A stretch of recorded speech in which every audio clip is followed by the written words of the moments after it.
Потому что, знаете, у меня еще есть кое-какие вопросы, на которые у меня вот нет до сих пор ответа. Вот я вам сказала, да, что у моего брата, значит, мои родители зарабатывали больше всех на севере. Но при этом, после 8 класса у нас был выпускной вечер, и моя мать не купила мне платье. Она посчитала, что я была недостойна.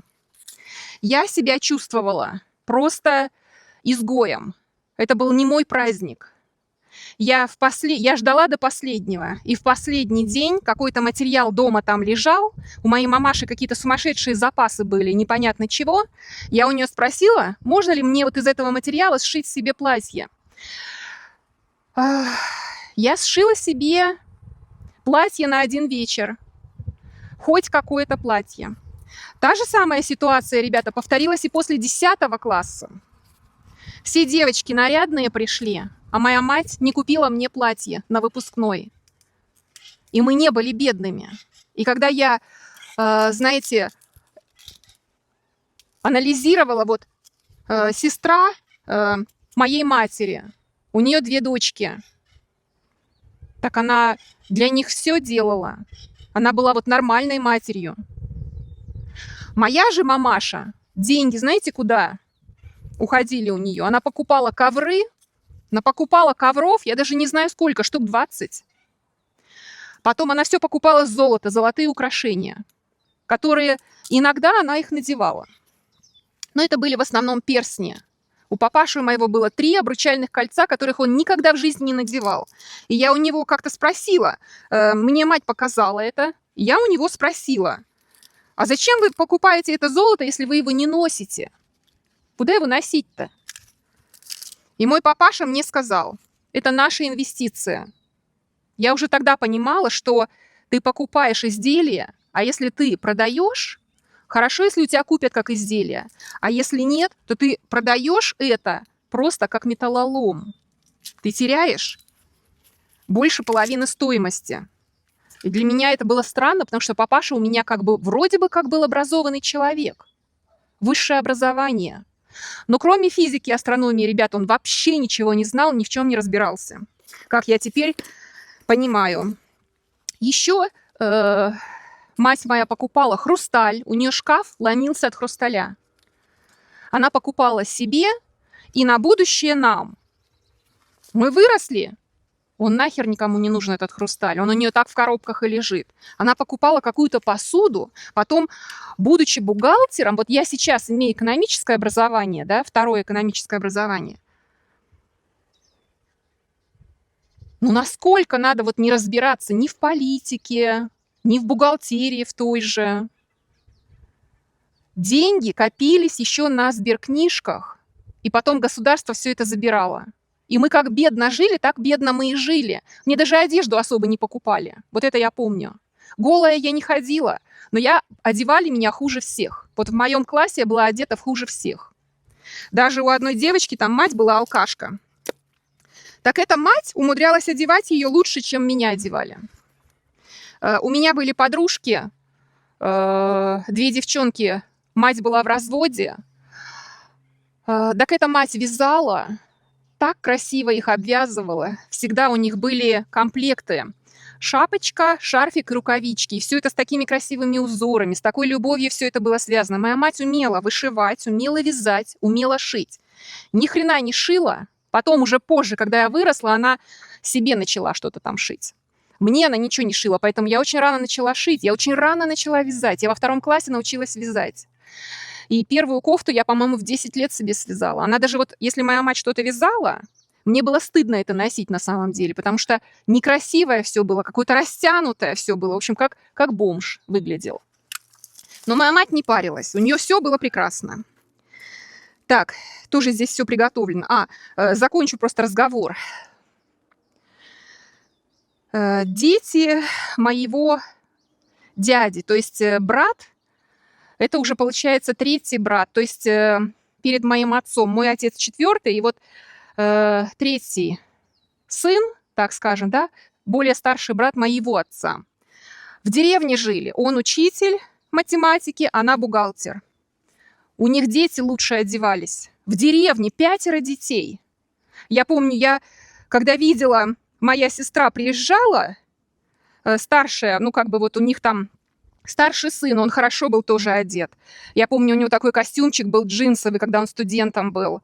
Вот следующая была сестра. Господи, она приезжала, у нее всегда были какие-то красивые босоножечки на лето. У нее всегда какие-то платья, джинсы, у нее все было. В деревне люди жили. А у меня, мы жили в городе с высокими зарплатами, северными. Ни хрена не было. Это вообще, вот у меня до сих пор огромное количество вопросов, что это вообще было. Что это было? И почему ко мне так относились? Мой брат, как бы, его все устраивало. Он никогда никаких вопросов не задавал. Он такой скромница. А у меня было много вопросов всегда. Почему у них все это есть, а у нас этого ничего нет? Это вообще как бы странно. Я, кстати, когда начала работать, уже сама взрослая была, да, и уже это было после моего первого развода. У меня он один был. После моего развода с первым мужем, так правильнее сказать. Зарплата была у меня очень маленькая. И я пыталась экономить, и я начала считать деньги. Потом я закончила бухгалтерские курсы, вот, и начала уже с большим интересом считать деньги, потому что денег мне вообще не хватало ни на что. Вот, потом я, небольшую там карьеру себе сделала, пошла в карьерный рост на предприятии. Просто так удачно сложилось, что я нашла новую работу, зарплата была уже хорошая. Вот, и я потом получила второе образование, высшее образование экономическое. Меня вообще повысили до инженер подготовки производства. Вот. Вообще зарплата была красота. Но все-таки я никак не могла понять. Я вроде бы и зарабатываю уже получше, а деньги все равно вот как-то не хватает. И я начала разбираться, в чем причины. И я начала интересоваться политикой. И я поняла, что надо валить ноги из этой страны. Ничего хорошего в этой стране для меня не будет. Я в этой бедности, от которой я уже устала. Я очень боялась как бы там состариться в этой стране, потому что я понимала, что на пенсии мизерно, если она вообще будет. И как бы мою пенсию мне прибавили 7 лет. Вот по моему возрасту. Я должна была в 55 выйти на пенсию. Уже сейчас бы я вышла на пенсию. А мне прибавили 7 лет. То есть я только могла выйти на пенсию там в 62 года. И я думаю, что в связи с этой войной, которую Россия ведет, и обнищанием страны, скорее всего, пенсии вообще не будет. Или прибавят еще возраст, и люди будут работать, пока не умрут. Вот. Так вот, я начала разбираться, и я думаю, а почему же мои родители-то не могли разобраться? Ведь у меня отец всегда следил за информацией. Но сейчас я понимаю, что он просто был. Он следил, чтобы детям впаривать пропаганду в школе, потому что все учителя в то время, они же все вели политинформацию. И, видимо, они сами начинали верить в то, что они говорят. Неужели так трудно было разобраться в этой политике, что происходит на Западе, что происходит в СССР? Я не думаю, что это было сложно разобраться, потому что многие же люди в этом разбирались. Так, ладно. Такая у меня, видимо, судьба. Поэтому... и еще, знаете, что меня больше всего возмущало всегда? В моей семье почему-то ко мне относились пренебрежительно очень. Меня никогда не слушали, ко мне никогда не прислушивались, меня всегда критиковали, никогда меня не поддерживали. Это для меня так странно, это такая вот какая-то деструктивная семья. У меня между родителями я никогда не видела теплых отношений, чтобы они как-то морально друг друга поддерживали.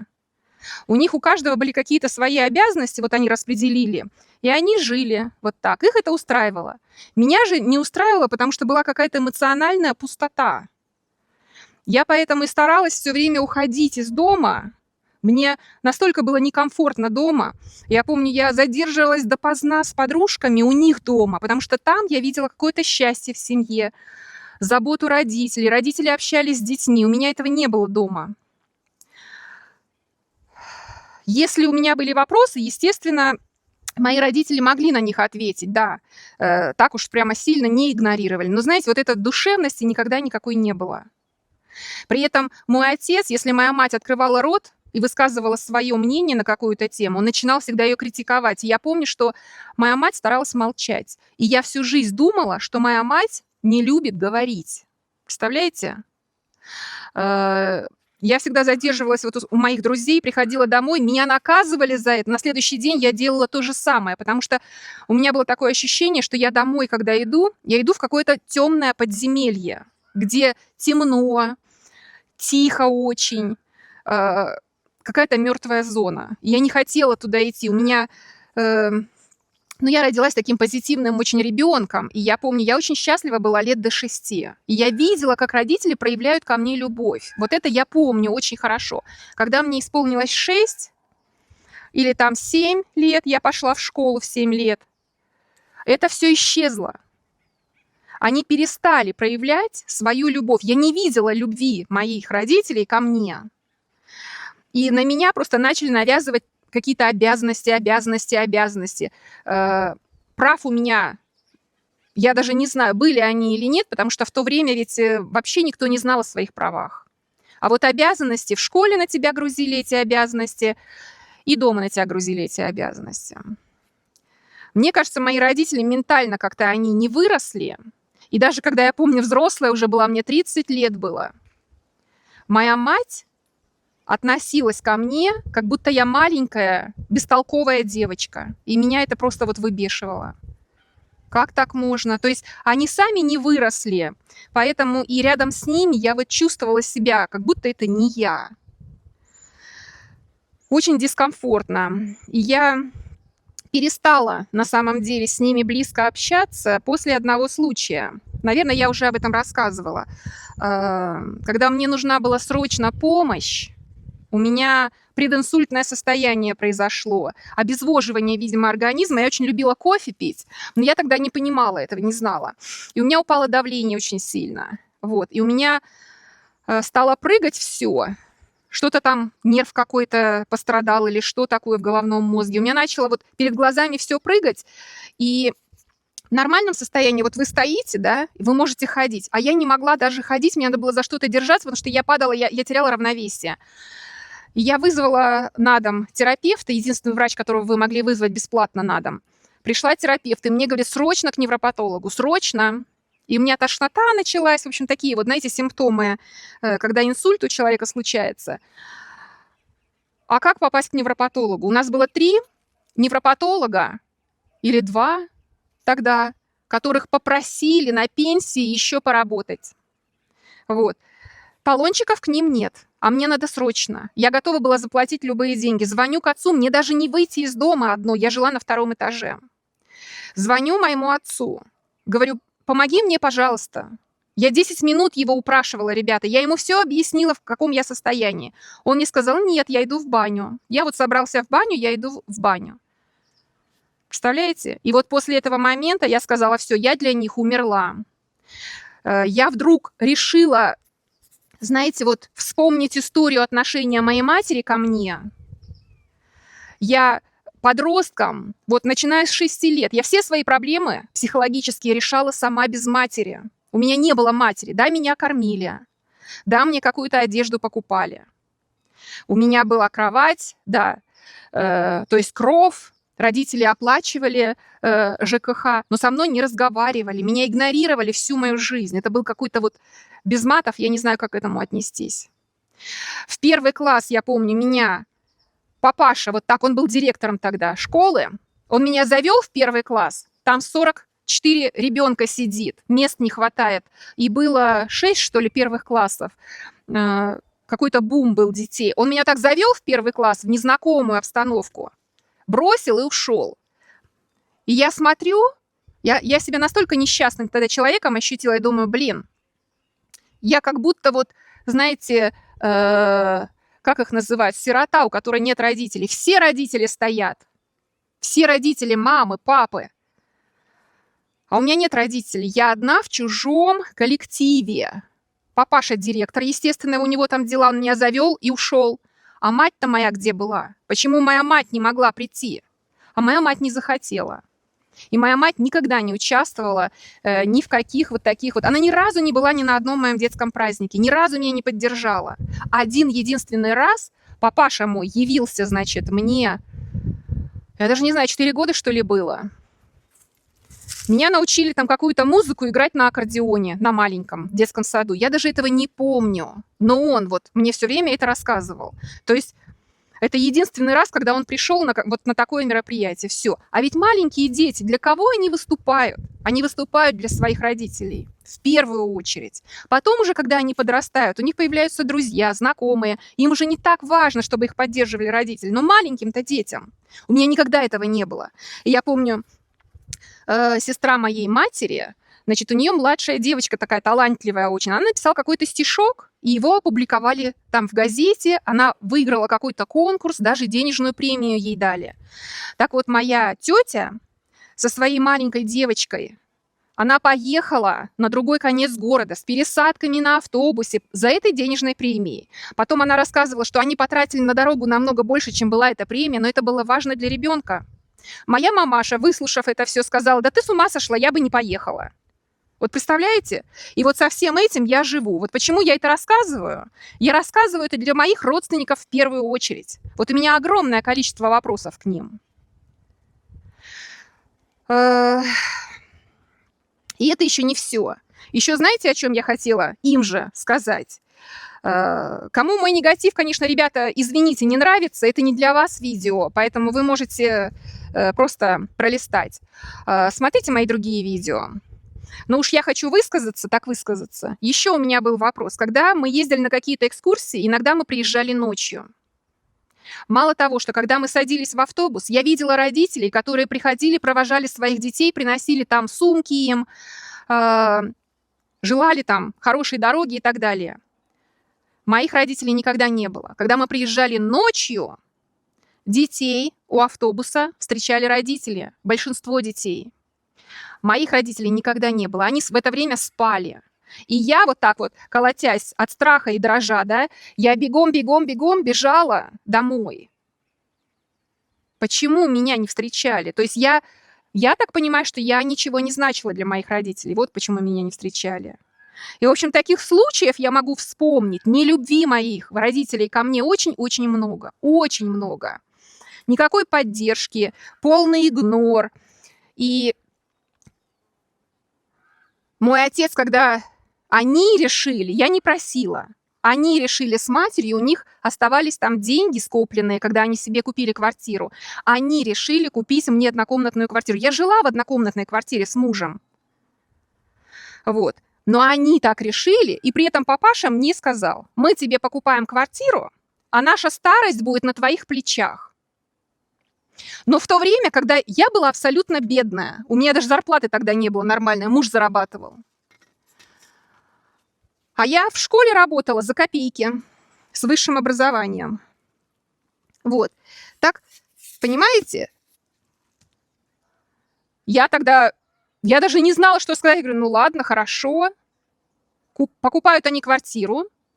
Условия мои абсолютно не меняются. Только что мы становимся собственниками квартиры. И то там в долях. Это не полностью моя квартира. В долях. Часть мужа, часть моя. Вот.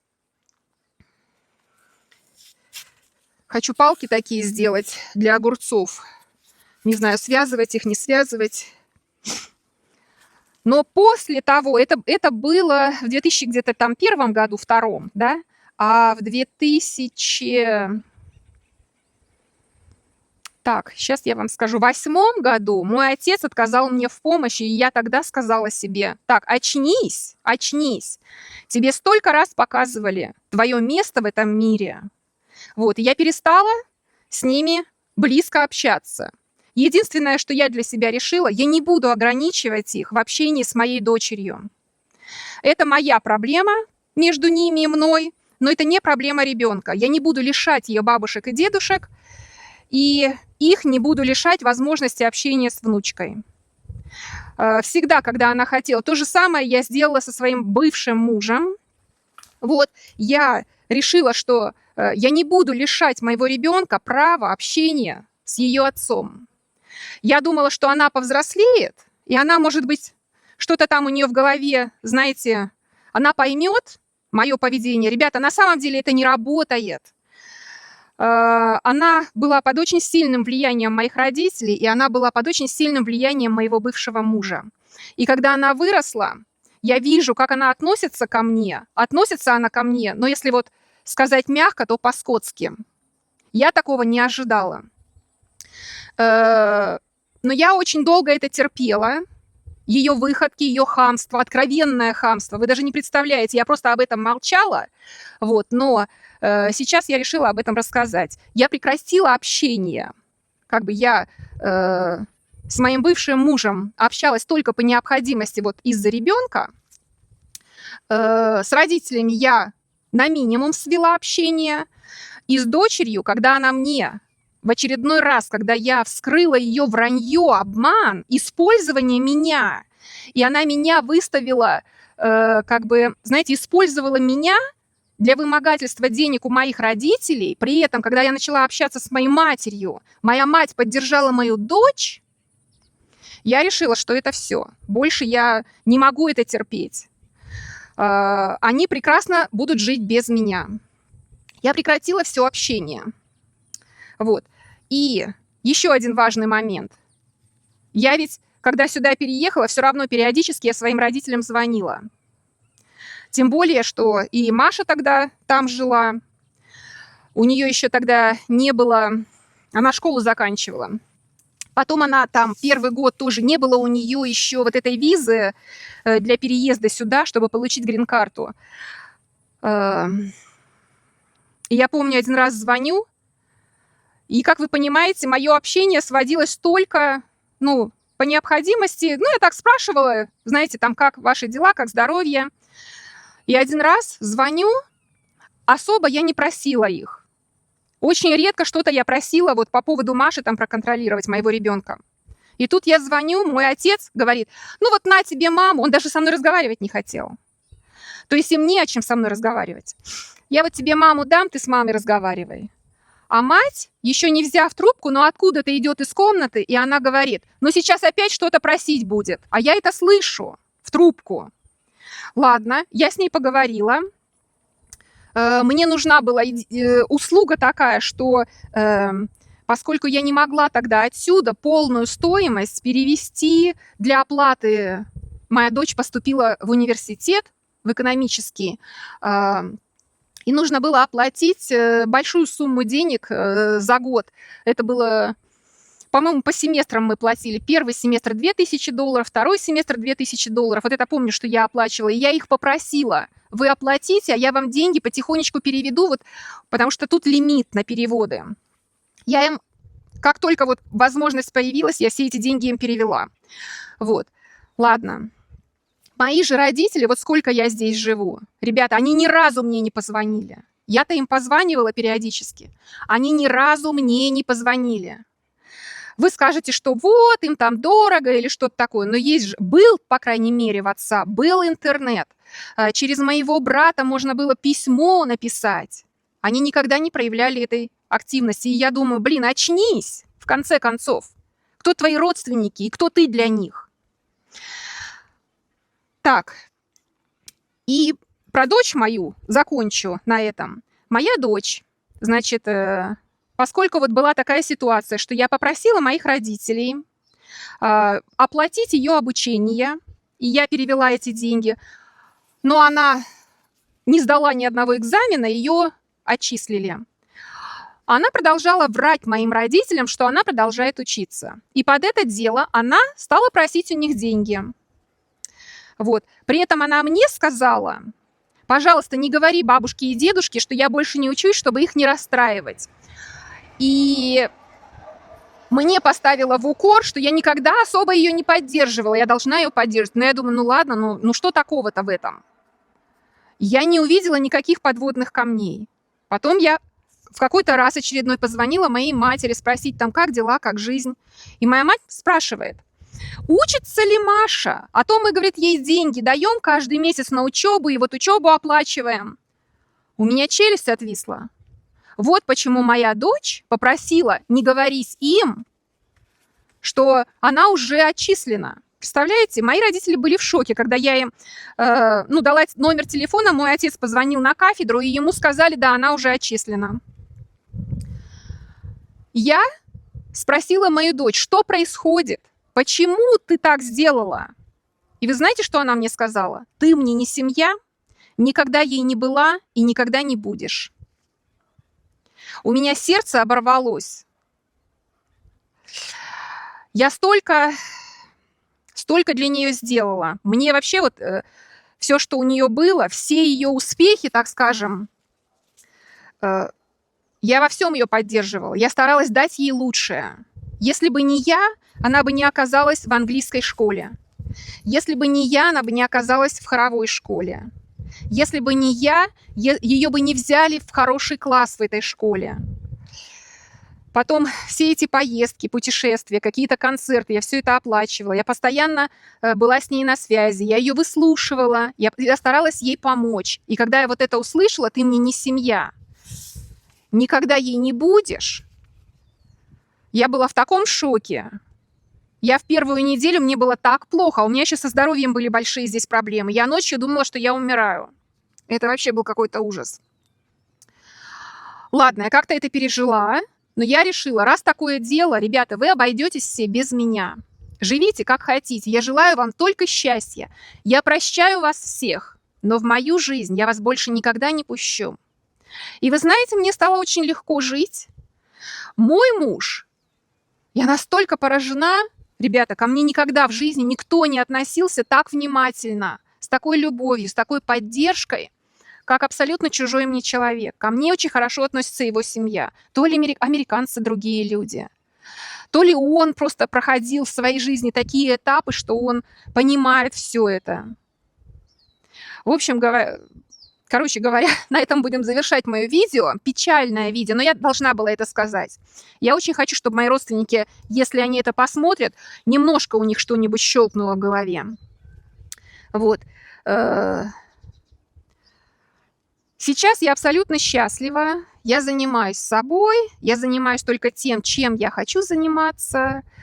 И даже хейтеры на YouTube, я отношусь абсолютно спокойно к этим людям. И я знаю, что чем больше я о себе рассказываю, знаете, тем более я становлюсь уязвимой. Я знаю, люди очень часто это гадкие животные, которые, знаете, когда сами очень несчастливы, они стараются втоптать в грязь всех людей вокруг, чтобы немножко себя возвысить. Я все это знаю. Я абсолютно спокойно к этому отношусь. Но мне кажется, знаете, может быть, у кого-то из вас такая же ситуация. Вот. И мне кажется, сейчас такое время, когда уже пришло время, никто не может вам внушить, что вам делать, как относиться к кому и что. Делайте так, как вы считаете нужным. И не зависите ни от кого. Так что огромное вам спасибо, ребята, кто посмотрел это мое такое тяжелое психологическое видео. Я очень буду благодарна за ваши отзывы и комментарии. И у меня на канале очень много новых зрителей. Подписывайтесь, ребята, на мой канал. Иногда будем с вами вот такие откровенные разговоры, что ли, вести. Потому что мне есть много чего рассказать из моей жизни. Ладно, сейчас на этом заканчиваю. Всем всего самого наилучшего. Так, вот вам результат. Вот здесь у нас японские огурцы будут и тайский базилик. Здесь, кстати, в этом горшке земля настолько классная, прямо чернозем. Огромное количество червей. Супер. Так что огурчикам все хватит. Вот в этом горшке земля не такая, червичная. Ну, тоже посадила тайский базилик. И здесь у нас персидский дива огурец. Все, ребятушки, растите.